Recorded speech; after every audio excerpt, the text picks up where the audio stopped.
तो हेलो बच्चों, कैसे हो आप सब। आप सभी का एक बार फिर से स्वागत है मेरे YouTube चैनल बायोनिक्टर्स एजुकेशन फाउंडेशन में। तो बच्चों, आज की वीडियो में हम डिस्कस करने वाले हैं आपके 2025 मतलब नीट में होने वाले जो पिछले साल नीट का एग्जाम हुआ था उसमें से जो जेनेटिक्स के क्वेश्चन आए थे, कितने आए थे, तो उन सभी को आज हम डिस्कस करने वाले हैं। वैसे हम बात करें तो क्लास 12 के अंदर आपके जेनेटिक्स के 3 चैप्टर हैं जो हमने पूरे डिस्कस कर चुके हैं। जैसे कि आपका पहला जो चैप्टर है जेनेटिक्स का वो है आपका principle of inheritance and variation. दूसरा जो चैप्टर है वो आपका molecular basis of inheritance and third chapter is evolution. हम इन तीनों चैप्टर्स को कवर कर चुके हैं कंप्लीटली। चलिए बढ़ते हैं, इनसे रिलेटेड जितने भी पीवाईक्यूज 2025 नीट के पेपर में आए उनको जल्दी से शुरुआत करते हैं अपनी वीडियो की और देखते हैं कौन कौन से ऐसे न्यूमेरिकल्स हैं या फिर कौन कौन से ऐसे आपके एमसीक्यूज हैं। सबसे पहला जो क्वेश्चन है वो है which factor is important for the termination of a transcription. जब हम टर्मिनेशन ऑफ ट्रांसक्रिप्शन की बात करते हैं, मतलब हमें लास्ट स्टेप की बात कर रही है। हमने ट्रांसक्रिप्शन पढ़ा था प्रोकैरियोट्स के अंदर, उसके अंदर हमने तीनों स्टेप पढ़े थे, आपका इनिशिएशन, इलॉन्गेशन एंड टर्मिनेशन। जब हमने टर्मिनेशन पढ़ा था वो भी स्पेशली इन प्रोकैरियोट्स के केस में, तो हमने पढ़ा था कि उसमें फैक्टर होता है जिसे हम रो फैक्टर कहते हैं। वो रो फैक्टर क्या होता है, उसकी डायरेक्शन भी होती है, उसकी 5 प्राइम टू 3 प्राइम मूव करता है, इस डायरेक्शन में मूव करता है जो आपका ट्रांसक्रिप्ट सिंथेसाइज हो रहा होता है फाइनली, और उसमें वो एटीपी का यूज करके फाइनली एटीपी को हाइड्रोलाइज करता है एडीपी प्लस पीआई में। तो एटीपी का यूज करके ये रो प्रोटीन फाइनली जो ट्रांसक्रिप्ट होता है उसमें 5 प्राइम टू 3 प्राइम की डायरेक्शन में मूव करता हुआ फाइनली टर्मिनेशन कराता है। तो इसका ऑप्शन हो जाएगा आपका 4।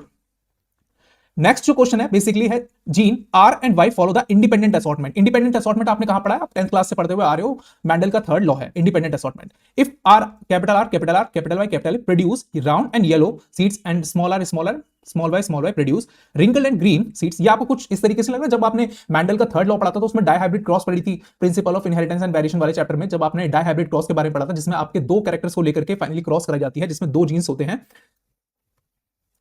सो उसी क्रॉस के रिगार्डिंग एक क्वेश्चन है completely, what will be the phenotypic ratio of the F2 generation. ये तो डिट्टो एनसीईआरटी का ही क्वेश्चन है जिसका आंसर आपको सीधा सीधा मालूम हुआ, इसका आंसर 2 होगा क्योंकि फिनोटिपिक रेशियो कितना आता है 9:3:3:1।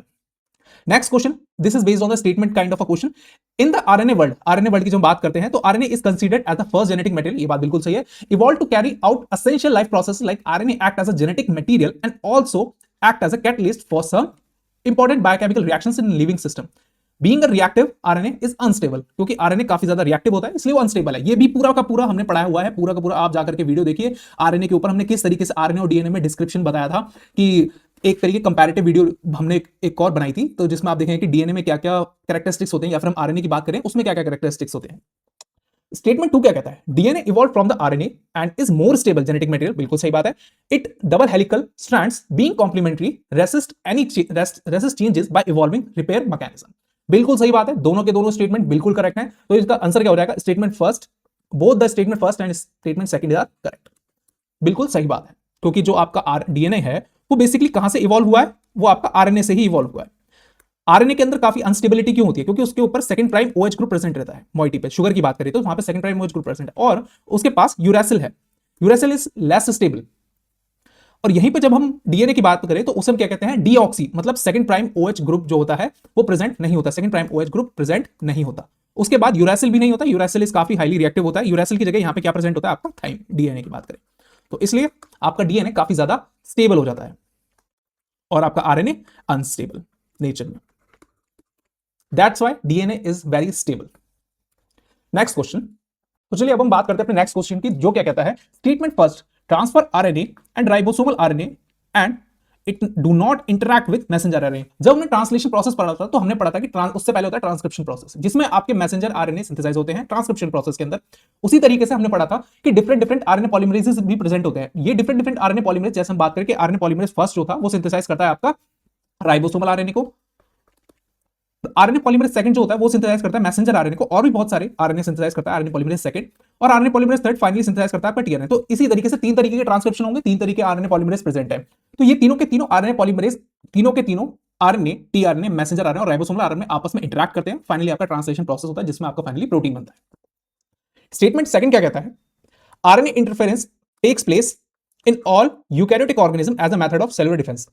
होता है एक तरीके से आरएनए इंटरफेरेंस, जिसमें हम माइक्रो आरएनए की बात करें, एमआईआरएनए की बात करते हैं, ठीक है, या फिर हम बात करते हैं एसआईआरएनए की, तो ये आपके सिंथेसाइज होते हैं आपके आरएनए इंटरफेरेंस टेक्निक को, और फाइनली मैसेंजर आरएनए साइलेंसिंग के लिए ये यूज किया जाता है। मैसेंजर आरएनए साइलेंसिंग मतलब आपका जो जीन के एक्सप्रेशन को रोकने के लिए, जीन एक्सप्रेशन स्टॉप करने के लिए, तो वहां पे आपका आरएनए इंटरफेरेंस यूज किया जाता है। तो पहला स्टेटमेंट गलत है, आपका सेकंड स्टेटमेंट सही है। तो statement first is incorrect but the statement second is correct, तो आंसर आ गया आपका 1। सो आपका एक क्वेश्चन ये है, इस क्वेश्चन को आप ध्यान से देखो, इसमें पेडिग्री एनालिसिस से रिलेटेड एक क्वेश्चन है। इस क्वेश्चन के अंदर आप ध्यान से देखो कि किस तरीके से आपका पेडिग्री एनालिसिस ट्री जो है वो फॉर्म हुआ है। इसमें मैं क्या बताना है, with the help of the given pedigree find out probability of the birth of a child having a no disease, ठीक है, एंड बीइंग अ कैरियर। जब यहां पर कैरियर की बात आ गई तो हमें पहले ही पता लग गया कि ये रिसेसिव की बात कर रहा है। अब रिसेसिव कौन सा है, ऑटोसोमल है या सेक्स लिंक्ड है, ये बात करेंगे। Has a disease mutation in a one allele of the gene, obviously बात है कैरियर होगा तो यही होगा। इन F3 जनरेशन के बारे में हमें पता, ठीक है। अब रिसेसिव की बात हमें पता लगी। अब एक्स लिंक्ड है या फिर आपका ऑटोसोमल है, ये हमें बात करनी है।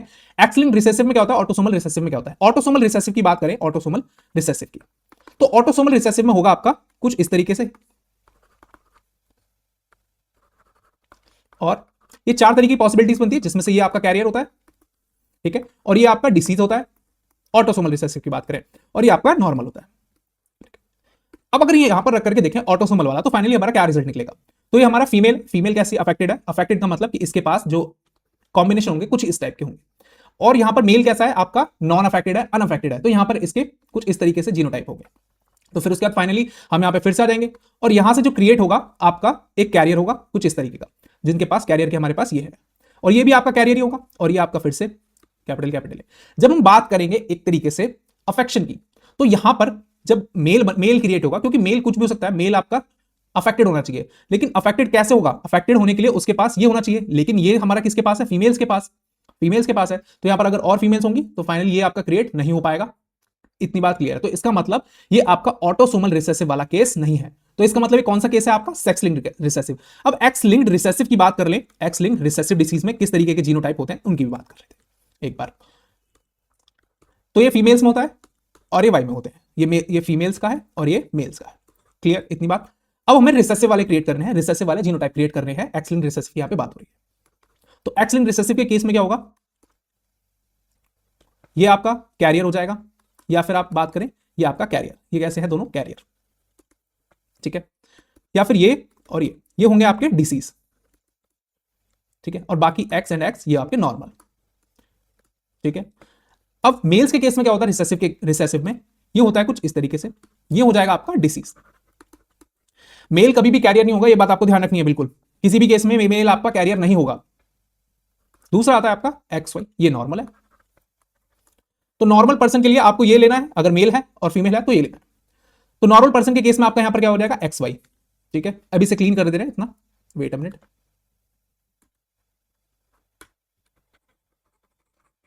ये जीनोटाइप इरेज कर दे रहे हैं ताकि नए जीनोटाइप हम लिख सके।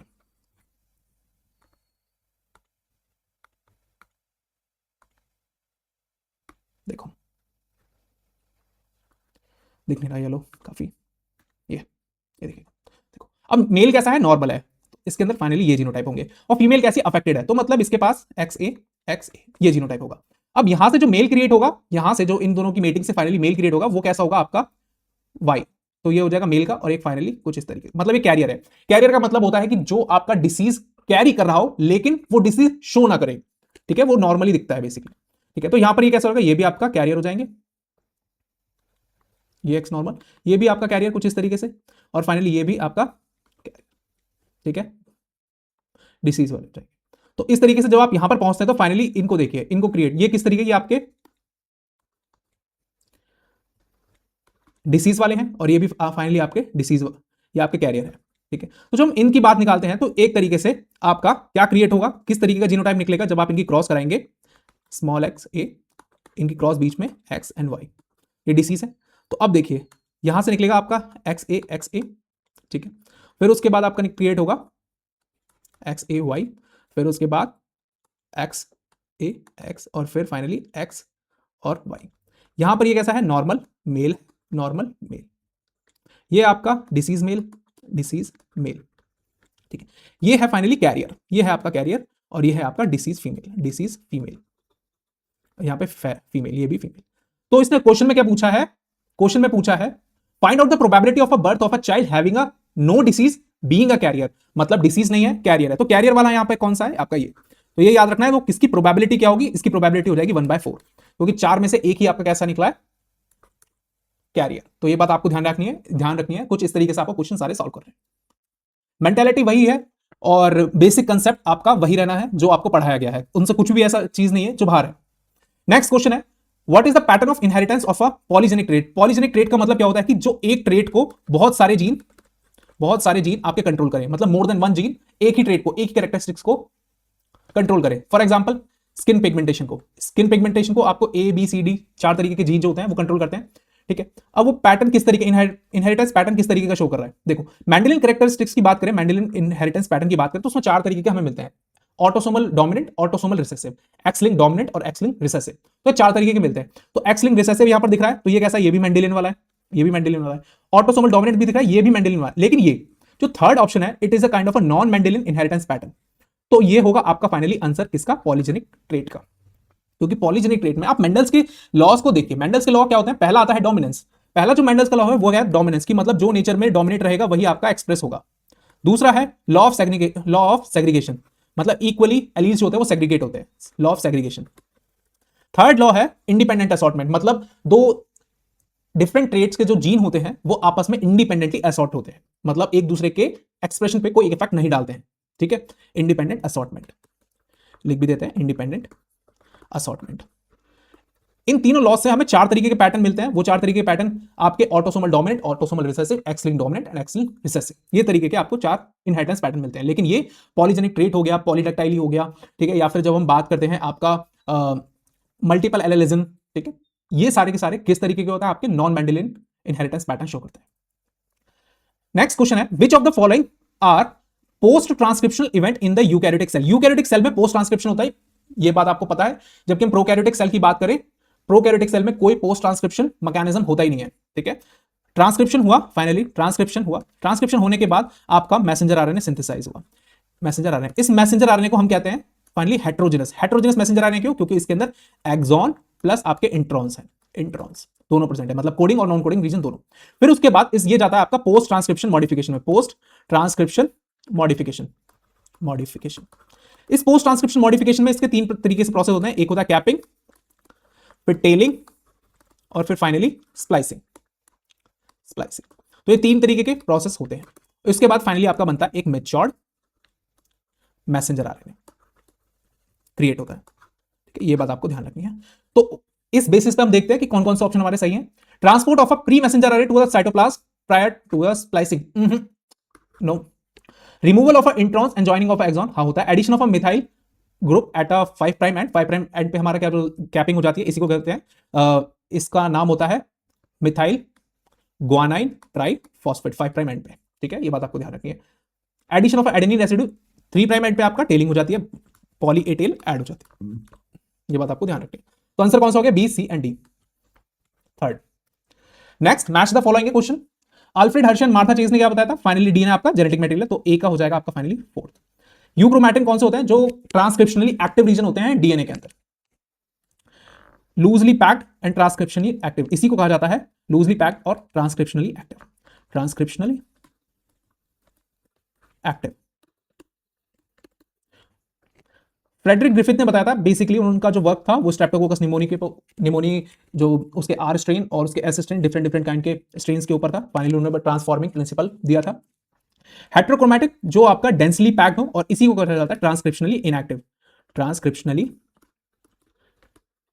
इनएक्टिव, ठीक है। तो याद को ध्यान रखिए। तो ए का हो गया फोर्थ एंड डी का हो गया फर्स्ट, ए का हो गया फोर्थ एंड डी का हो गया फर्स्ट। देखो देखो देखो, डी का हो गया आपका फर्स्ट, ओ सॉरी, सी का हो गया आपका फर्स्ट, सी फर्स्ट, ये। सो आंसर इज दैट, ठीक है। अगर आपको मैच द फॉलोइंग के बारे में एक बात पता हो तो आपको सारे मैच द फॉलोइंग बहुत इजी हो जाएंगे। ये एक ट्रिक है, तो ये आपको ध्यान रखनी है। अगर आपको किसी दो का भी आंसर पता है, फॉर एग्जांपल आपको यूक्रोमैटिन और हेट्रोक्रोमैटिन के बारे में पता है कि ट्रांसक्रिप्शनली एक्टिव होते हैं, और या फिर हम बात करें ट्रांसक्रिप्शनली इनएक्टिव होते हैं। हेट्रोक्रोमैटिन क्या है, इनएक्टिव होंगे क्योंकि वो डेंस होंगे। डेंस पैक्ड होने का मतलब ये होता है कि उन पर जो हिस्टोन की हमने पैकेजिंग पढ़ी थी वो डीएनए में काफी ज्यादा टाइट है, वहां पर ट्रांसक्रिप्शन नहीं हो सकता, वहां पर आरएनए पॉलीमरेज बाइंड नहीं हो सकता, ठीक है। तो वो रीजन आपका कहलाता है हेट्रोक्रोमैटिन। अगर आपको दो पता है तो आपको इनमें से देख लो, अगर आपको हेट्रोक्रोमैटिन और बी और डी का पता है, क्योंकि डी का क्या हो जाएगा आपका सेकंड, डी का आपका सेकंड आपको पता है और बी का आपको पता है कि थर्ड। अगर ये दोनों पता है तो आप लोग देख सकते हो कि कितना इजीली आप निकाल सकते हो, क्योंकि किसी भी ऑप्शन में बी का थर्ड नहीं दे रखा है, ना ही डी का सेकंड दे रखा है। डी का सेकंड और बी का थर्ड केवल फोर्थ नंबर ऑप्शन है। तो इस तरीके से भी आप अपने मैच द फॉलोइंग को नीट के एग्जाम में सॉल्व कर सकते हो। Next question, which chromosome is the in the human genome has the highest number of gene. ये क्वेश्चन आया आपका ह्यूमन जीनोम प्रोजेक्ट से। ह्यूमन जीनोम प्रोजेक्ट के डिफरेंट डिफरेंट कैरेक्टरिस्टिक्स हमने पढ़े थे, कैरेक्टरिस्टिक्स, ठीक है, जिसमें आपका जो क्रोमोसोम नंबर 1 होता है वो सबसे बड़ा क्रोमोसोम है और सबसे छोटा कौन सा है, क्रोमोसोम नंबर वाई, ठीक है, ये बात आपको ध्यान रखें। इसी पे सबसे ज्यादा जीन होते हैं, मिलियंस ऑफ जीन्स होते हैं इन पे, मिलियंस जीन, ठीक है, तो ये बात आपको ध्यान रखनी है। नेक्स्ट क्वेश्चन है आपका इवोल्यूशन चैप्टर से। ये आपका जो क्वेश्चन है ये बेसिकली इवोल्यूशन चैप्टर से है। इवोल्यूशन चैप्टर के अंदर मैंने आपको एक कंपैरेटिव टेबल दी थी आपको एनालॉगस ऑर्गन और होमोलॉगस ऑर्गन के बीच में, तो आपको वो टेबल ध्यान रखनी है। एनालॉगस ऑर्गन वो होते हैं जो कन्वर्जेंट इवोल्यूशन को शो करते हैं, मतलब जिनके अंदर कॉमन एंसेस्ट्री नहीं होती लेकिन वो फंक्शन सेम करते हैं। दूसरी तरफ आपके होते हैं होमोलॉगस ऑर्गन जो बेसिकली फंक्शन डिफरेंट परफॉर्म करते हैं लेकिन कॉमन एंसेस्ट्री फॉलो करते हैं। इनको हम कहते हैं divergent evolution. Sweet potato and potato, sweet potato and normal potato आपका किस तरीके का इवोल्यूशन शो कर रहे हैं, a certain type of evolution, ठीक है। Select the correct combination of terms to explain the evolution. देखो, स्वीट पोटैटो की बात करें और पोटैटो की बात करें, दोनों का फंक्शन क्या है, आपके फूड को स्टोरेज करना, फंक्शन सेम है लेकिन दोनों का स्ट्रक्चर डिफरेंट है। क्यों? क्योंकि स्वीट पोटैटो एक तरीके का रूट ही है, लेकिन हम पोटैटो की बात करते हैं तो वो आपका डिफरेंट है।